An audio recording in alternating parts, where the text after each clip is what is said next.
Hi everyone, मैं हूं आप सभी का अपना प्रशांत भैया और लेकर आ गया हूं अगला चैप्टर का रैपिड रिवीजन जो कि है कंट्रोल एंड कोऑर्डिनेशन। बहुत टफ चैप्टर लगता है ना, बट इस लेक्चर के बाद नहीं लिखेगा, जिसके अंदर हम 15 से 20 मिनट के अंदर इस पूरे चैप्टर को बहुत आसान तरीके से रिवाइज करने वाले हैं। अगर आपको इसकी पूरी वीडियो देखनी है, मैंने 1.5 घंटे के अंदर अप्रॉक्स पढ़ा रखा है चैप्टर, आप जा सकते हो प्लेलिस्ट पे जाकर पूरी वीडियो देख सकते हो। बट आज हम करने वाले हैं रैपिड रिवीजन, तो चलिए शुरू करते हैं। सबसे पहले हमें यह समझना पड़ेगा कि कंट्रोल एंड कोऑर्डिनेशन होता क्या है। तो बेसिकली कंट्रोल कोऑर्डिनेशन क्या है कि हम कैसे सारी चीजें कर पाते हैं। किसी भी गर्म चीज को टच करते हो तो हाथ पीछे कर लेते हो ना, आखिर ये कैसे करते हैं। हमारी बॉडी के अंदर कुछ सिस्टम है। बेसिकली देखो, दो प्रकार के सिस्टम होते हैं, एक होता है आपका नर्वस सिस्टम और एक होता है आपका एंडोक्राइन सिस्टम। एंडोक्राइन सिस्टम जिसके अंदर ग्लैंड्स होते हैं बहुत सारे, उसके बारे में हम आखिरी में बात करेंगे। अभी हम बात करते हैं किसके बारे में, नर्वस सिस्टम के बारे में। नर्वस सिस्टम होता है दो प्रकार का, एक होता है सेंट्रल नर्वस सिस्टम जिसको हम बोलते हैं प्यार से सीएनएस, और एक होता है आपका पेरिफेरल नर्वस सिस्टम जिसको हम बोलेंगे पीएनएस। ठीक है, अब सीएनएस के बारे में डिटेल में बात करते हैं, बट उससे पहले पीएनएस को समझ लेते हैं। पीएनएस कुछ नहीं है, आपकी बॉडी के अंदर ना बहुत सारी जो नर्व्स है ना, उन पूरी नर्व्स के सिस्टम को हम बोलते हैं पेरिफेरल नर्वस सिस्टम। ठीक है, दो टाइप की, बेसिकली 3 टाइप की नर्व्स होती हैं, है ना। पहली जो आपकी नर्व होती है वो होती है क्रैनियल नर्व, जो कि आपके कहां से, ब्रेन से निकल रही होती है। दूसरी होती है स्पाइनल नर्व, जो कि आपकी स्पाइनल कॉर्ड से निकल रही होती है। और लास्ट होती है विसरल नर्व, जो कि आपके ब्रेन और स्पाइनल कॉर्ड से तो निकल रही होती हैं, बट वो आपके इंटरनल ऑर्गन्स के अंदर जाती हैं। ठीक है, अब बात करते हैं हमारे सीएनएस यानी सेंट्रल नर्वस सिस्टम के बारे में। सेंट्रल नर्वस सिस्टम के दो पार्ट होते हैं, एक आपका दिमाग, जो कि शायद आप में आपके दोस्त में थोड़ा सा कम हो सकता है, बट कोई बात नहीं। दूसरी चीज स्पाइनल कॉर्ड। ठीक है, दिमाग को एकदम डिटेल में स्टडी करेंगे और स्पाइनल कॉर्ड को भी। तो ये था आपका क्या बेसिक स्ट्रक्चर जो हम इस चैप्टर के अंदर पढ़ने वाले हैं। अब इस चैप्टर में आगे बढ़ने से पहले हमें यह समझना पड़ेगा कुछ बेसिक टर्म्स के बारे में। जैसे एक टर्म्स होती है स्टिमुलाई।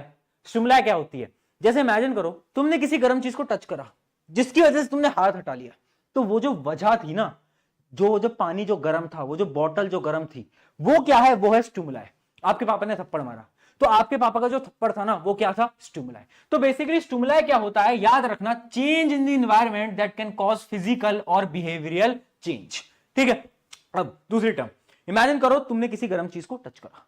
अब होगा क्या, आपने टच करा, आपकी बॉडी के अंदर होते हैं एक स्पेशलाइज्ड टिश्यू जिसको हम बोलते हैं क्या, रिसेप्टर। याद रखना, रिसेप्टर क्या होते हैं, सेल और group of cell in sense organs that detect stimuli, है ना।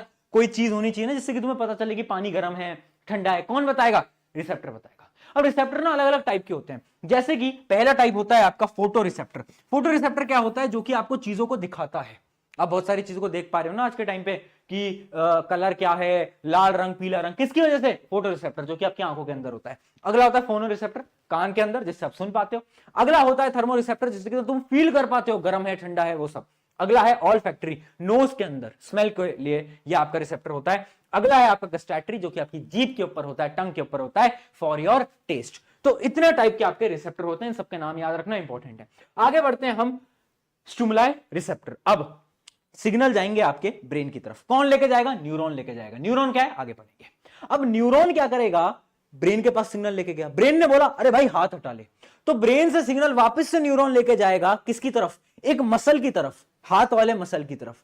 तो जिस मसल की तरफ सिग्नल जाएगा ना, उस मसल को बोला जाता है इफेक्टर। क्या बोलते हैं बेटा, उसको हम बोलते हैं इफेक्टर। इफेक्टर क्या है, part of the body that respond to the impulse sent by the nervous system.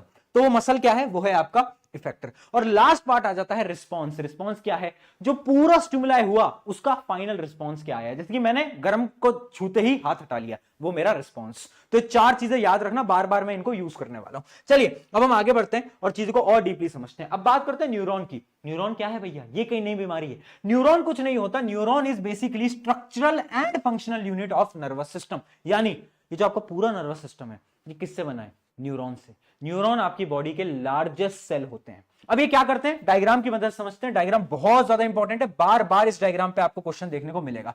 इस प्रकार से इसका डायग्राम है। अब देखो होता क्या है, इमेजिन करो आपने किसी गर्म चीज को टच करा, तो जैसे ही आपने टच करा तो रिसेप्टर्स ने क्या करा, रिसीव करा। रिसेप्टर को पता चल गया गर्म है। अब उसने क्या करा, केमिकल सिग्नल्स को अंदर भेजा। अब केमिकल सिग्नल्स को कौन रिसीव करेगा, उनको रिसीव करेगा ये जो आप देख पा रहे हो, इनको हम बोलते हैं क्या, इनको हम बोलते हैं डेंड्राइट्स। क्या बोलते हैं, डेंड्राइट्स। ये केमिकल सिग्नल्स को रिसीव करेगा। अब ये क्या करेगा, उन केमिकल सिग्नल्स को इलेक्ट्रिकल सिग्नल्स में कन्वर्ट कर देगा और कहां भेजेगा, सेल बॉडी की तरफ। ये जो आप देख पा रहे हो सेंटर में, ये है आपकी सेल बॉडी, ये जो है आपकी, ये है सेल बॉडी, ठीक है। सेल बॉडी के पास क्या, अब वो सिग्नल इलेक्ट्रिकल के अंदर कन्वर्ट होकर सीधे सीधे सीधे जाएंगे। ये जो आप पूरी देख पा रहे हो इसको हम बोलते हैं एक्सॉन। क्या बोलते हैं? एक्सॉन। अब एक्सॉन के लास्ट में होता है नर्व एंडिंग। ये है आपके नर्व एंडिंग, या फिर इनको हम साइनेप्टिक नोड्स भी बोलते हैं, ठीक है। यहां तक आपके इलेक्ट्रिकल जो सिग्नल्स हैं वो कैरी करते हैं। अब इसके आगे दूसरा क्या होता है? दूसरा न्यूरॉन होता है, यानी दूसरे न्यूरॉन के क्या होंगे आगे? डेंड्राइट्स होंगे, है ना। और इन दो न्यूरॉन के जो गैप होता है ना, इनके बीच में गैप होता है, थोड़ा सा गैप होता है, उस गैप को हम बोलते हैं साइनेप्स। बहुत इंपॉर्टेंट है बेटा, सवाल आएगा पेपर के अंदर। Gap between nerve ending of the one neuron and dendrite of the other, यानी नर्व एंडिंग एक न्यूरॉन की और दूसरा न्यूरॉन शुरू कहां से होगा? डेंड्राइट से। उनके बीच का जो गैप है वो क्या कहलाता है? वो कहलाता है साइनेप्स। याद रखना। अब एक चीज समझना, हुआ क्या है, सबसे पहले सिग्नल आया केमिकल की फॉर्म में, डेंड्राइट में आया, किसमें कन्वर्ट हुआ? इलेक्ट्रिकल में। इलेक्ट्रिकल सिग्नल गया, जैसे ही यहां से बाहर जाएगा तो वापस से केमिकल के अंदर कन्वर्ट हो जाएगा। फिर जैसे ही दूसरा न्यूरॉन रिसीव करेगा तो क्या कर लेगा? इलेक्ट्रिकल में कन्वर्ट कर लेगा। तो ये जो केमिकल इलेक्ट्रिकल इलेक्ट्रिकल, ये जो पूरा प्रोसेस है इसको हम बोलते हैं बेटा नर्व इंपल्स। क्या बोलते हैं? नर्व इंपल्स, ठीक है। अब एक चीज और मैं आपको बता देता हूं, एक अपनी टर्म होती है न्यूरोमस्कुलर जंक्शन। न्यूरोमस्कुलर जंक्शन क्या होता है, ध्यान समझ लेना, ये भी इंपॉर्टेंट है। देखो, इमेजिन करो आपने किसी गर्म चीज को टच करा, अब न्यूरॉन ने सिग्नल ब्रेन के पास लेके गया, ब्रेन ने बोला हाथ हटा लो, तो ब्रेन सिग्नल कहां भेजेगा? मसल पे भेजेगा ना, मसल पे। तो वो जो पॉइंट है जहां पर आपका लास्ट न्यूरॉन मसल से जुड़ा हुआ है, उस पॉइंट को हम बोलते हैं न्यूरोमस्कुलर जंक्शन। यानी ये एक कनेक्शन है between terminal end of the motor nerve, motor nerve क्या होता है बताऊंगा, एंड मसल, यानी मसल और न्यूरॉन का जो कनेक्शन है उसको हम क्या बोलेंगे? Intermuscular junction. बहुत बढ़िया, न्यूरोमस्कुलर जंक्शन, ठीक है। आगे बढ़ते हैं टाइप ऑफ न्यूरॉन के ऊपर। देखो, तीन टाइप के न्यूरॉन होते हैं। पहला न्यूरॉन होता है आपका सेंसरी न्यूरॉन। सेंसरी न्यूरॉन क्या होता है? जब आपने किसी गर्म चीज को टच करा, वो न्यूरॉन जो कि सिग्नल को आपके सीएनएस तक लेके जाएंगे, सेंट्रल नर्वस सिस्टम तक लेके जाएंगे, उन न्यूरॉन्स को हम बोलेंगे क्या? Sensory neuron. अब आपके ब्रेन ने देखा कि यार गर्म चीज है, तो आपका ब्रेन वापस से सिग्नल भेजेगा, तो वो न्यूरॉन्स जो कि सिग्नल को वापस लेके जाएंगे कहां पर? इफेक्टर के पास। इफेक्टर के पास जो सिग्नल्स को लेके जाएंगे उनको हम बोलेंगे क्या? Motor neuron. और रिले न्यूरॉन क्या होते हैं? जो कि इन दोनों न्यूरॉन्स को क्या करते हैं? कनेक्ट करते हैं। तो सेंसरी और मोटर को कनेक्ट कौन करता है? आपका रिले न्यूरॉन, या फिर इसको इंटर न्यूरॉन भी बोलते हैं, कंफ्यूज मत होना, ठीक है। यहां तक न्यूरॉन की पूरी कहानी समाप्त होती है। अब तीन टाइप के एक्शंस होते हैं, एक होता है आपका वॉलंटरी, एक होता है इनवॉलंटरी, एक होता है रिफ्लेक्स। डिफरेंस समझ लो, इंपॉर्टेंट है। वॉलंटरी वो एक्शन है जिनको हम कंट्रोल कर सकते हैं, मैं चल रहा हूं, मैं भाग रहा हूं, मैं देख रहा हूं, मैं बोल रहा हूं, क्या है ये सब? ये सब है आपके वॉलंटरी एक्शंस। जबकि इनवॉलंटरी वो है जिसको हम कंट्रोल नहीं कर सकते। और रिफ्लेक्स एक्शन क्या है? जो कि एक फास्ट एक्शन है। यानी मैंने किसी गर्म चीज को जब टच करा तो बड़े ही कम सेकंड के अंदर मैं हाथ हटा लेता हूं, तो वो क्या था? वो था रिफ्लेक्स एक्शन। जबकि मेरा दिल धड़क रहा है, क्या मैं रोक सकता हूं? क्या मैं कंट्रोल कर सकता हूं? नहीं कर सकता। उन एक्शंस को हम बोलेंगे इनवॉलंटरी। तो इनवॉलंटरी और रिफ्लेक्स एक्शन में एक डिफरेंस है। पहला डिफरेंस तो ये है कि रिफ्लेक्स एक्शन बहुत फास्ट होते हैं, जबकि ये नॉर्मल होते हैं, ज्यादा फास्ट भी नहीं होते, ज्यादा स्लो भी नहीं होते, बट ये बहुत ज्यादा फास्ट होते हैं, ठीक है। उसके अलावा चाहे वॉलंटरी एक्शन हो चाहे इनवॉलंटरी एक्शन हो, इन दोनों में ब्रेन इन्वॉल्व होता है, आपका दिमाग इन्वॉल्व होता है। बट रिफ्लेक्स एक्शन में दिमाग इन्वॉल्व नहीं होता, brain is not directly involve, ठीक है। और इनके एग्जांपल तो आपको पता ही है, तो इसमें मुझे समझाने की जरूरत नहीं है। तो याद रखना involuntary, voluntary and reflex action के बीच का डिफरेंस।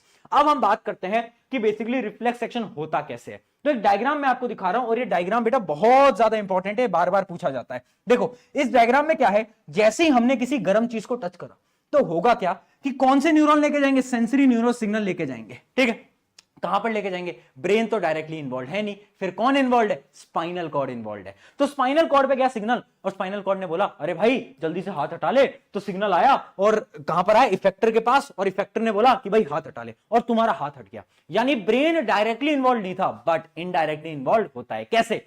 ये जो सिग्नल है, ये जो इंफॉर्मेशन है, ये आपके ब्रेन तक पहुंच जाती है। जैसे कि बचपन में जब बहुत छोटे थे, आपने एक बार किसी गर्म चीज को टच करा होगा, है ना, बट उस दिन के बाद आपको रियलाइज हो गया कि कभी भी गर्म चीज को टच नहीं करना है। क्यों? क्योंकि जब आपने गर्म चीज को टच करा, आपको पेन हुआ, तो उस पेन के सिग्नल को ब्रेन तक पहुंचा दिया गया। ब्रेन को पता चल गया आपसे कभी भी किसी गर्म चीज को टच नहीं करना है। इस वजह से इनडायरेक्टली ब्रेन इन्वॉल्व होता है, बट डायरेक्टली इन्वॉल्व नहीं होता, बस इंफॉर्मेशन ब्रेन के पास जाती है। ये डायग्राम बहुत ज्यादा इंपॉर्टेंट है, बार बार रिफ्लेक्स सेक्शन पे पूछा जाता है। अच्छा, एक चीज और समझ लेना, ये जो पूरा पाथवे है ना, ये जो पूरा का पूरा पाथवे है, इस पाथवे को हम बोलते हैं क्या? इस पाथवे को हम बोलते हैं रिफ्लेक्स आर्क। ठीक है, ये जो पाथवे है पूरा सेंसरी न्यूरॉन, मोटर न्यूरॉन, ये पूरे पाथवे को हम बोलते हैं क्या, रिफ्लेक्स आर्क। चलिए बेटा आगे बढ़ जाते हैं ब्रेन की तरफ। ह्यूमन ब्रेन, दिमाग की बारी आ गई है ना। थोड़ा कुछ बच्चों में कम है, किसी में ज्यादा है, कोई बात नहीं मजाक कर रहा हूं, बट देख लेते हैं। देखो ब्रेन के 3 टाइप होते हैं। आपका है फोर ब्रेन आगे वाला, एक मिड ब्रेन बीच वाला, और एक होता है हाइंड ब्रेन पीछे वाला, एकदम पीछे वाला। हाइंड ब्रेन से आपका स्पाइनल कॉर्ड कनेक्टेड होता है, ठीक है। अब मेरी बड़ी प्यार से बात समझना, मेनली क्वेश्चन आएगा आपके हाइंड ब्रेन से।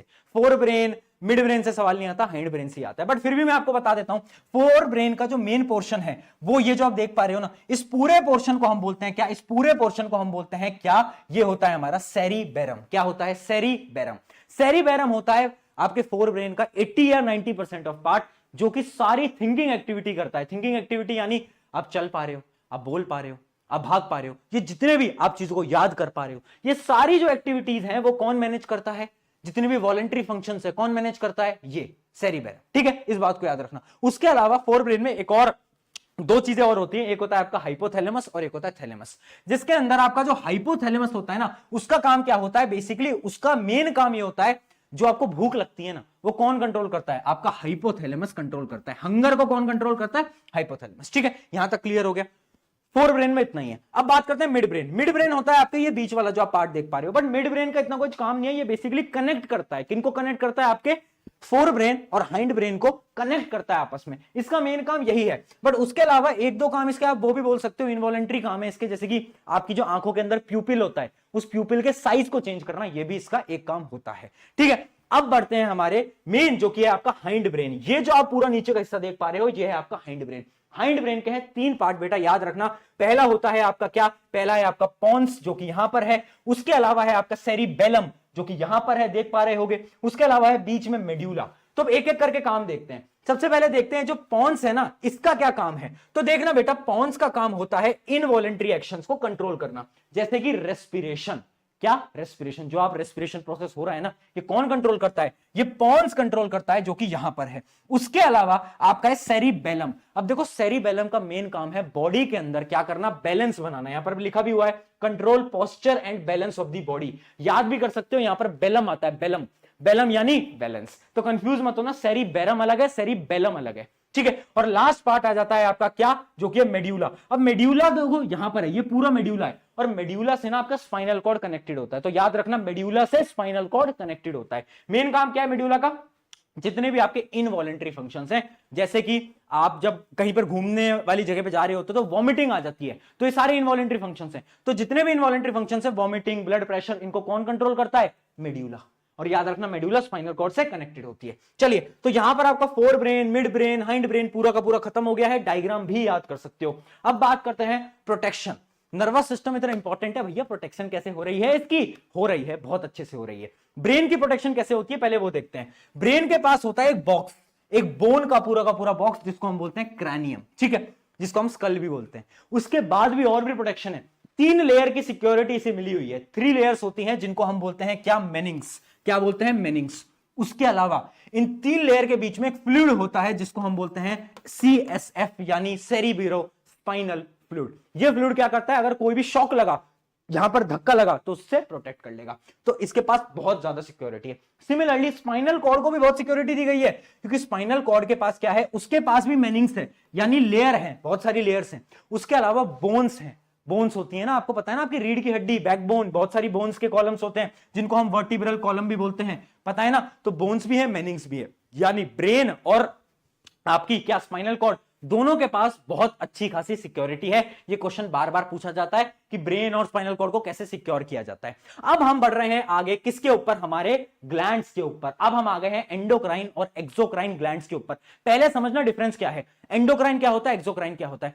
एंडोक्राइन ग्लैंड्स बेसिकली क्या होते हैं, वो ग्लैंड्स जिसके अंदर डक्ट नहीं होता। बेसिकली ये हॉर्मोन्स को सेक्रीट करते हैं, है ना, और डायरेक्ट ब्लड के अंदर करते हैं। जबकि जो आपके एक्सोक्राइन होते हैं, इनके अंदर डक्ट होता है, secrete substance through duct into body surface. Example क्या है, सलाइवरी ग्लैंड, पढ़ा था ना, लाइफ प्रोसेस के अंदर सलाइवा आता है सलाइवरी ग्लैंड में से, वो क्या है, वो एक टाइप का एक्सोक्राइन ग्लैंड है। जबकि आज जो हम पढ़ने वाले हैं वो सारे होंगे एंडोक्राइन ग्लैंड, जिसमें कोई डक्ट नहीं है, और वो डायरेक्टली हार्मोन को रिलीज करता है, वो भी आपके ब्लड के अंदर। ये बेसिक डिफरेंस आपको याद रहना चाहिए। अब एक एक करके स्टार्ट करते हैं सब के सब, ठीक है। बेसिकली अब तुम्हारे मन में एक सवाल आ रहा होगा कि भैया कितना हार्मोन निकलेगा बॉडी में से, ये कौन कंट्रोल करेगा? तो आपकी बॉडी के पास ना एक क्या होता है, मैकेनिज्म होता है, जिसको हम बोलते हैं क्या, जिसको हम बोलते हैं फीडबैक मैकेनिज्म। फीडबैक मैकेनिज्म क्या होता है? A process that maintains hormonal balance by adjusting hormone secretion in the response to the change of hormonal level. यानी हार्मोन में कितना चेंज आ रहा है उसके अकॉर्डिंग हार्मोन को बैलेंस बनाना, इस पूरे प्रोसेस को हम बोलते हैं क्या? फीडबैक मैकेनिज्म, जो कि आपकी बॉडी के अंदर ऑलरेडी है ना। चलिए अब एक एक करके ग्लैंड्स और हार्मोन्स को समझते हैं, एक टेबल के अंदर पूरी की पूरी। स्टार्ट करते हैं दिमाग से। दिमाग के अंदर सबसे पहले आपका एक ग्लैंड आता है जो कि होता है पिट्यूटरी ग्लैंड। पिट्यूटरी ग्लैंड बेटा क्या करता है? पिट्यूटरी ग्लैंड, याद रखना, पिट्यूटरी ग्लैंड आपके ग्रोथ हार्मोन्स को सेक्रेट करते हैं, है ना, कि किसकी हाइट कितनी बढ़ेगी, किसकी हाइट कितनी कम होगी। दो प्रॉब्लम्स होती हैं जो कि होती है आपकी ड्वार्फिज्म और जाइजेंटिज्म। जैसे कि खली टाइप में कुछ तो बहुत बड़े हो जाते हैं, किसी की हाइट छोटी रह जाती है। क्यों? क्योंकि उनके पिट्यूटरी ग्लैंड में से कभी कभार ग्रोथ हार्मोन ज्यादा रिलीज हो जाते हैं, कभी कभार कम हो जाते हैं। तो पिट्यूटरी ग्लैंड का काम क्या है? ग्रोथ हार्मोन्स को सेक्रेट करना। अब आ जाते हैं नीचे, यहां पर है आपका बेटा थायराइड ग्लैंड। थायराइड ग्लैंड कौन से हार्मोन को रिलीज करता है? आपके हार्मोन को रिलीज करता है जिसको हम बोलते हैं थायरोक्सिन। थायरोक्सिन का मेन काम क्या है? थायरोक्सिन का मेन काम है regulates metabolism of carbohydrates, fats and protein, है ना। और याद रखना, आपकी बॉडी के अंदर कितना थायरोक्सिन आएगा वो डिपेंड करता है कि आपकी बॉडी के अंदर आयोडीन कितना है ना। अगर आपकी बॉडी के अंदर आयोडीन कम है तो थायरोक्सिन कम रिलीज होगा, और अगर थायरोक्सिन कम रिलीज हुआ ना तो पता है क्या होगा? एक बीमारी होती है गोएटर, जिसके अंदर गला सूज जाता है, वो वाली बीमारी आपको भी हो सकती है। इस वजह से बोलते हैं नमक आयोडीन वाला खाना चाहिए। आगे बात करते हैं पैराथॉर्मोन। पैराथॉर्मोन कुछ नहीं है, ये पैराथायरॉइड ग्लैंड होता है आपके थायराइड ग्लैंड के नीचे, और ये एक हार्मोन रिलीज करता है जिसको हम बोलते हैं पैराथॉर्मोन। और ये जो हार्मोन होता है ये पता है क्या करता है? इसका मेन काम होता है regulates calcium and phosphate level in the blood. Blood के अंदर कितना कैल्शियम है, फॉस्फेट है, उस लेवल को बैलेंस करता है। अब आ जाते हैं हम और नीचे। यहां से हम और नीचे आए तो हमने देखा क्या? Thymus gland. थाइमस होता है आपके चेस्ट के बीच में। थाइमस ग्लैंड क्या करता है? आपको इम्यूनिटी प्रोवाइड करता है। जब आप छोटे होते हैं ना, थाइमस ग्लैंड बड़ा होता है, बट जैसे जैसे आप बड़े होते जाते हो आपको इम्यूनिटी की नीड कम होती जाती है, वैसे वैसे थाइमस ग्लैंड जो होता है वो छोटा होता जाता है और बड़ी एज के अंदर एकदम श्रिंक कर जाता है। अगला देखते हैं आपका पेनक्रियास। और नीचे गए तो पेनक्रियास। पेनक्रियास के अंदर क्या होता है? ध्यान से समझ लेना, पेनक्रियास के अंदर दो हार्मोन है, एक है आपका इंसुलिन और एक है आपका ग्लाइकोजन। इंसुलिन क्या करता है? ब्लड शुगर को कम करता है। ग्लाइकोजन क्या करता है? ब्लड शुगर को इंक्रीज करता है। याद रखना, और ये बैलेंस बहुत इंपॉर्टेंट है। और अगर आपका ब्लड शुगर बढ़ जाता है तो आपको क्या बीमारी हो जाती है? बोलो क्या? डायबिटीज। जिस वजह से आपको इंसुलिन के इंजेक्शंस भी लगाए जाते हैं। ठीक है, आगे बात करते हैं एड्रिनल ग्लैंड, जो कि आपकी किडनी के टॉप पे होते हैं। किडनी के टॉप पे, किडनी पढ़ा था ना, किडनी के टॉप पे होते हैं आपके एड्रिनल ग्लैंड। वो एक हार्मोन को रिलीज करते हैं जो कि होता है एड्रेनलिन। वो एक टाइप का ना इमरजेंसी वाला हार्मोन है। यानी इमेजिन करो आपके पीछे कुत्ता पड़ गया तो आप बहुत तेज भागते हो ना, क्यों? उस टाइम पे आपके एड्रेनलिन हार्मोन रिलीज हो जाते हैं, जिसकी मदद से आपके पास बहुत ज्यादा एनर्जी आ जाती है, आपकी हार्ट बीट फास्ट हो जाती है। ठीक है, इनको हम बोलते हैं ग्लैंड्स ऑफ इमरजेंसी। अब बात करते हैं मेल के अंदर होते हैं टेस्टिस, जो कि टेस्टोस्टेरोन हार्मोन को रिलीज करते हैं। उसके अलावा फीमेल के अंदर होती हैं ओवरीज, जो कि दो हार्मोन को रिलीज करते हैं, एक है एस्ट्रोजन और दूसरा है प्रोजेस्टेरोन। प्रोजेस्टेरोन हार्मोन जो होता है वो जो प्रेग्नेंट फीमेल्स होती हैं उनकी बॉडी में से रिलीज हो रहा होता है। ठीक है, अब ये सारी चीजें आपको समझ आ गई होंगी। यहां पर हमारा ह्यूमन का खत्म हो गया है। अब हम बात कर रहे हैं किसकी? प्लांट्स की। कि क्या प्लांट्स भी कंट्रोल कोऑर्डिनेशन करते हैं? बिल्कुल करते हैं। दो टाइप के मूवमेंट करते हैं प्लांट, याद रखना। कैसे? एक होता है ट्रॉपिक मूवमेंट, एक होता है नेस्टिक मूवमेंट।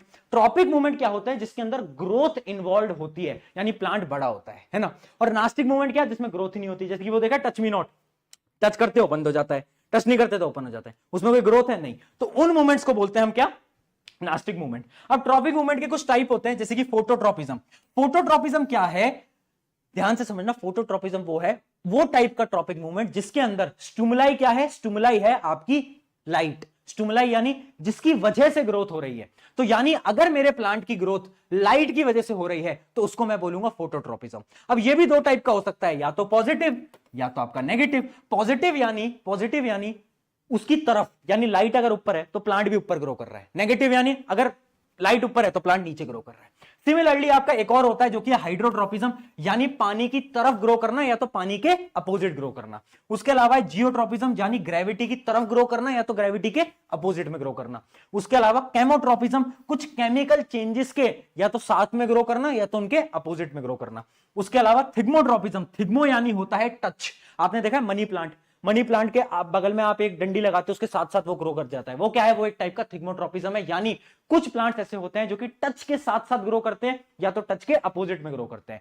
इनके अंदर स्टिमुलाई टच होना चाहिए। ठीक है, आई होप ये क्लियर हो गया ट्रॉपिक मूवमेंट के 5-6 टाइप। अब बात करते हैं nastic movement. Nastic movement basically 2 type है, थिग्मोनेस्टी और क्या है, फोटोनेस्टी। थिग्मोनेस्टी क्या है, यहां पर स्टिमुलाई क्या है, टच। थिग्मो का मतलब तो वही है ना, टच, यानी वो मूवमेंट जैसे कि हमारा वो टच मी नॉट प्लांट होता है ना, जिसको हम बोलते हैं क्या, मिमोसा पुडिका, ये इसका साइंटिफिक नेम है। इसको टच करते हो तो क्या हो जाता है, बंद हो जाता है, वरना ओपन हो जाता है। उसके अलावा फोटोनेस्टी, जैसे कुछ फ्लावर्स होते हैं, एग्जांपल याद रखना बेटा, डैंडेलिन का एक फ्लावर होता है, वो क्या करता है, प्लांट की तरफ, जैसे कि मान लो उसका एक वो है फूल है, तो जब सनलाइट होती है, सनलाइट की तरफ वो ओपन हो जाता है और सनलाइट जाते ही वो बंद हो जाता है। तो ये होता है आपका क्या, फोटोनेस्टी, वो मूवमेंट जिसके अंदर ग्रोथ इन्वॉल्व नहीं है। ठीक है, इनके बीच में डिफरेंस भी आपको मैंने बता ही दिया है कि जो नेस्टिक मूवमेंट होता है, याद रखना, वो फास्ट होता है, जबकि आपका ट्रॉपिक मूवमेंट स्लो होता है। ट्रॉपिक मूवमेंट रिवर्सेबल नहीं होते, जबकि ये तो रिवर्सेबल होते हैं। चलिए अब बढ़ जाते हैं हमारे आखिरी टॉपिक की तरफ, जो कि है क्या, जो कि है हमारा हार्मोन्स इन प्लांट्स, जिनको हम बोलते हैं क्या, फाइटो हार्मोन्स, है ना। प्लांट हार्मोन्स को हम फाइटो हार्मोन्स भी बोलते हैं, क्यों, क्योंकि प्लांट को भी तो ग्रोथ करनी है, प्लांट को भी तो बड़ा होना है, तो कुछ हार्मोन्स है ना, कुछ ग्रोथ हार्मोन्स है, कुछ ग्रोथ को रोकने वाले हार्मोन्स भी हैं। तो पहले देखते हैं ग्रोथ हार्मोन्स क्या है। बेसिकली प्लांट को चाहिए क्या, या तो प्लांट्स के सेल को डिवाइड होना है, या तो प्लांट को बड़ा बनना है, यही तो करना है प्लांट को। तो कुछ हार्मोन के नाम याद रखना। पहला हार्मोन होता है आपका क्या, ऑक्सिन। ऑक्सिन क्या करता है, पहली चीज, ऑक्सिन जो होता है आपके प्लांट के जो स्टेम होता है उसकी टिप पे होता है, या तो रूट जो होता है उसकी टिप पे होता है। क्यों, क्योंकि ये स्टेम और रूट की जो लेंथ है उसको इंक्रीज करने में मदद करता है, यानी ये करता है क्या, सेल एनलार्जमेंट, लेंथ को बड़े करने में। इसका मेन काम क्या है, सेल एनलार्जमेंट। और कहां प्रेजेंट होता है auxin, tip of stem and root. अगला देखते हैं गिबरेलिन। गिबरेलिन भी इंक्रीज कराता है, बट इसका मेन काम क्या है, ये ना सेल डिवीजन में भी मदद करता है ना, सेल को डिवाइड करने में मदद करता है। ऐसे समझ लो कि गिबरेलिन ना ऑक्सिन की मदद से ही प्लांट को ग्रो करवाने में मदद करता है। तो बेसिकली, और इसका एक काम और है इंपॉर्टेंट, जो कि है क्या, इसका मेन काम है ब्रेकिंग दी सीड डोरमेंसी, यानी सीड जर्मिनेशन। बीज उगाते हो ना, बीज से पौधा उगता है ना, उस प्रोसेस को क्या बोलते हैं, सीड जर्मिनेशन। तो जो सीड जर्मिनेशन है उसमें कौन मदद करता है, यही तो मदद करता है।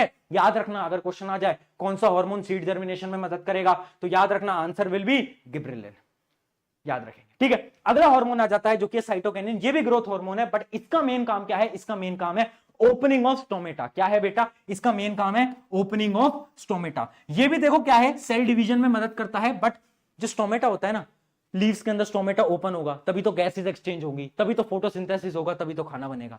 तो यानी प्लांट की ग्रोथ में मदद करा रहा है, कौन करा रहा है, आपका यह है साइटोकिनिन। तो याद रखना, साइटोकिनिन का मेन काम क्या है, स्टोमेटा। गिबरेलिन का क्या हो गया, सीड जर्मिनेशन। और ऑक्सिन का क्या हो गया, ऑक्सिन का मेन काम हो गया स्टेम और रूट की लंबाई को इंक्रीज करवाना। अब देखते हैं एबिसिसिक एसिड, एबीए बोलते हैं, ये ग्रोथ को रोकने में काम आता है ना। ये सीड की डोरमेंसी को प्रमोट करता है। अबे वर्ड याद रख लेना, डोरमेंसी। डोरमेंसी क्या होता है कि जैसे सीड जर्मिनेशन होता है ना, उसका उल्टा होता है डोरमेंसी। अब सीड को बो और सीड उगे ना, तो उस प्रोसेस को हम बोलेंगे क्या, डोरमेंसी ऑफ द सीड। तो यानी ये क्या हेल्प करता है, ये हेल्प करता है डोरमेंसी में सीड की। उसके अलावा ये ग्रोथ को रोकता है, प्लांट को बड़ा नहीं होने देता, है ना। और भी सारे पॉइंट्स लिखे हैं इसके अंदर, क्लोजेस द स्टोमेटा, स्टोमेटा को क्लोज करने के काम आता है। ये सारे काम किसके हैं, ये सारे काम है आपके एबीए के। ठीक है, एब्सिसिक एसिड। अब एक और आ जाता है आपका, जिस हार्मोन को हम बोलते हैं इथाइलिन। क्या बोलते हैं, इथाइलिन, है ना। इथाइलिन एक गैस है एक टाइप की, बट ये भी एक हार्मोन है। ये क्या काम करता है, ये काम करता है राइपनिंग ऑफ फ्रूट। आपने देखा होगा, आप जब एक आम को लाते हो, इमेजिन करो आप हरे आम को ला रहे हो और उसको आप घर पे लेकर आए और आपने अगर कागज में लपेटा, कुछ दिन बाद वो हरा आम किस में बदल जाएगा, येलो आम में बदल जाएगा, पक जाएगा। क्यों, क्योंकि आपने उसके ऊपर कागज लपेट दिया, उसके अंदर से इथाइलिन गैस आती है। इथाइलिन गैस अंदर ही है, और इथाइलिन गैस क्या मदद करती है, इथाइलिन गैस मदद करती है राइपनिंग के अंदर, यानी पक जाने के अंदर। तो आपके जो फ्रूट्स होते हैं वो राइप किसकी मदद से करते हैं, इथाइलिन गैस की मदद से। तो याद रखना, इथाइलिन गैस भी एक टाइप का हार्मोन है जो कि राइपनिंग ऑफ फ्रूट के अंदर काम आता है। कोई भी फ्रूट अगर आपको क्या करना है, राइप करवाना है, किसकी मदद से कराओगे, इथाइलिन की मदद से आप करवा रहे होगे।